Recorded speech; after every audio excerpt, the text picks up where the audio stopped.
तो पुलिस कैसे कड़ियों को खंगाल रही है, जोड़ने में लगी हुई है, एजेंसियों की कैसे नजर है और 6 शहर पूरा कनेक्शन क्या है, चलिए जरा आपको ग्राफिक्स के माध्यम से हम समझा देते हैं, बता देते हैं। ये जो आप आरोपी देख रहे हैं, ये वो चेहरे हैं जिनसे ये पूरा कनेक्शन सामने आया है और ये आरोपी हैं, संदेह के घेरे में। इनसे पूछताछ चल रही है, एजेंसियों की नजर है, इनके परिजनों से भी पूछताछ की जा रही है और हर एक कड़ी को जोड़ी जा रही है कि आखिर इनका मकसद यही है जो सब कुछ सामने आ रहा है। इतने सीधे सरल सब ये नजर आ रहे हैं, तो क्या वाकई ऐसा है जो जैसा दिख रहा है, या इसके पीछे कुछ और पृष्ठभूमि है?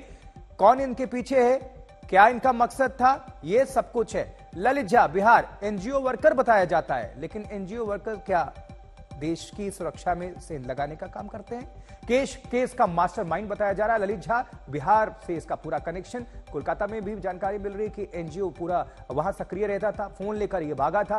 5 अब जैसा कि हमारे सहयोगी जानकारी दे रहे थे, पहले तो 4 फोन की जानकारी मिल रही थी कि नष्ट किया, अब 5 आ गई है। तो अगर नष्ट किया है तो उसके पीछे क्या था? अगर कुछ उसमें था ही नहीं तो नष्ट क्यों किया? ये पहला बड़ा सवाल है, प्रश्न है। सागर शर्मा, लखनऊ से इसका कनेक्शन, संसद में यही कूदा था। ये तस्वीर भी आपको हम दिखा रहे हैं जो आप देख रहे हैं लाल घेरे में। सागर शर्मा लखनऊ संसद में ये कूदा, किरदार कितने हैं और उनका काम क्या है, ये आपको हम दिखा रहे हैं। स्मोक कैन इसने फोड़ा था, जो आपने देखा था स्मोक कैन, और उसके साथ जो रंगीन धुआं निकल रहा था। इंजीनियर बताया जा रहा है, कौन? मैसूर का रहने वाला मनोरंजन। संसद में यह भी कूदा था, जो 2 किरदार थे।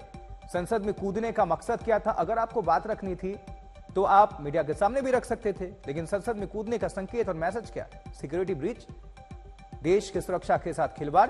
हालांकि इसमें 8 लोग सस्पेंड किए गए थे, लेकिन एक बहुत बड़ी बात थी, नीलम इसमें महिला किरदार, उसकी भी भूमिका है। जिंद की रहने वाली, हरियाणा की रहने वाली। कलर स्प्रे किया, नारेबाजी की, जो महिला आपको नजर आ रही थी। बताया जा रहा है कि लंबी चौड़ी डिग्रियां रखती हैं, लेकिन डिग्री किस काम की जब देश के विरुद्ध ही आप चले जाएं। बेरोजगार अमोल शिंदे, लातूर का रहने वाला। यानी कि आप गौर करिएगा, देश के अलग अलग राज्य, अलग अलग हिस्से से सबका कनेक्शन है। तो किस तरह से ये एक छत के नीचे एक मकसद के लिए आए, ये बहुत बड़ा प्रश्न है। संसद के बाहर इसने स्प्रे किया था। विकी शर्मा भी इसमें एक शामिल है, गुरुग्राम का रहने वाला बताया जा रहा, मकान मालिक है। फाइनल जो सब कुछ तैयारी हुई थी, प्लानिंग हुई थी, इसी के यहां से हुई थी। इसी घर पर पनाह दी गई थी इन सभी को, और यहां से ये सब कुछ आगे बढ़ाया गया। ये आपको एक एक किरदार आगे हम बता रहे हैं और डिटेल्स आपको दे रहे हैं। महेश नागौर का रहने वाला, दिहाड़ी मजदूर बताया जा रहा है। मजदूर साजिश में शामिल, लेकिन सोच देखिए कितने हाई, कहने को ये मजदूरी करता था। तो ये सारी कड़ियां हैं, अब जांच एजेंसियों की नजर है और लगातार जैसे जैसे जांच आगे बढ़ रही है वैसे वैसे खुलासे भी हो रहे हैं। तो संसद घुसपैठ कांड में और खुलासे में आरोपियों ने गूगल सर्च करके तरकीबें सीखी थी। मतलब कोई मजदूरी कर रहा है, कोई इंजीनियरिंग कर रहा है, कोई बेरोजगार बताया जा रहा है, लेकिन देखिए जरा, सुरक्षित चैट का तरीका सीखा भाई साहब लोगों ने। सिग्नल ऐप को इन्होंने चुना, सुरक्षित चैट का पूरा तरीका इन्होंने प्रणाली सीख ली, सिग्नल ऐप को इसके लिए चुना और गूगल पर यह पूरी तरह से सक्रिय रहे। तो संसद में घुसपैठ की पूरी साजिश काफी बारीकी से बुनी गई थी, कोई चूक ना हो इसके लिए कई प्लानिंग किए गए। आरोपी 7 स्मोक कैन लेकर पहुंचे थे। पहले संसद के बाहर प्रदर्शन का प्लान बना, लेकिन खारिज कर दिया गया, यह कहकर कि कोई नोटिस नहीं लेगा। इसके बाद संसद के अंदर घुसपैठ का प्लान बना, हर किरदार का रोल तय हुआ। गूगल से काफी चीजें सीखी, पुराने वीडियोस देखे और यह भी सीखा कि सुरक्षित चैट कैसे की जाती है।